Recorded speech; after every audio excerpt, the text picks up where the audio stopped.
பாஜக வெற்றி பெறணும், பாஜக வந்து ஆட்சி பிடிக்கணும்னு நினைச்சிட்டு இருக்க தொண்டர்கள்லாம் தொண்டர்கள் தானே நினச்சின்னுக்கிறாங்க. முடிவு எடுக்கிறது அலையன்ஸு அதை பற்றிலாம் டிசைட் பண்ணுறது யார்? தலைவர்கள். தொண்டர்கள் என்ன நினச்சா என்ன பேசுகிறீங்க நீங்கள்? தலைவர்கள் தானே முடிவு எடுக்கிறாங்க. திருப்பி திருப்பி தொண்டர்கள்னு சொல்லி நிற்கிறீங்க.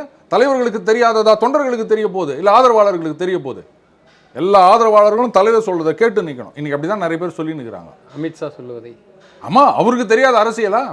இல்லை அப்படிதான்ப்பா நிறைய பேர் சொல்கிறாங்க, நான் சொல்லலை. அவர் அரசியல் சாணக்கியர், காட்டு புலின்ற மாதிரி. இது புலினாலே காடு தான், சாணக்கியனாலே அரசியல் தான். ஆனால் இது அரசியல் சாணக்கியர்னு சில பேர் சொல்லி நிற்கிறாங்க. சரி, இருந்துட்டு போட்டோம். அவருக்கு தெரியாத அரசியலா? எத்தனை மாநிலங்களில் அவர் அரசியலை பார்த்துருக்கிறார் அப்படின்னு நிறைய பேர் சொல்லி நிற்கிறாங்க. அப்போ அவர் சொல்கிறத கேட்டுக்காங்க. நீங்கள் என்ன திருப்பி திருப்பி தொண்டர்னு பேசி நிற்கிறீங்க? பாஜக வளரணும்னு நினைச்சு ஆசைப்படுறவங்க இருப்பாங்கல்ல, அவங்களுக்காக சொன்னாங்க. அது அமித்ஷாவுக்கு தெரியாதா? அவரோட உங்களுக்கு ரொம்ப தெரியுமா? அப்படி தெரிஞ்சதுனால தான் அண்ணாமலை வந்து ஓரம் கட்டினாரா? அவ்வளோதாங்க. அமித்ஷா மோடிக்கு தெரியாதது உங்களுக்கு தெரியுமா? அவ்வளோதான், கேள்வியே கேட்கக்கூடாது.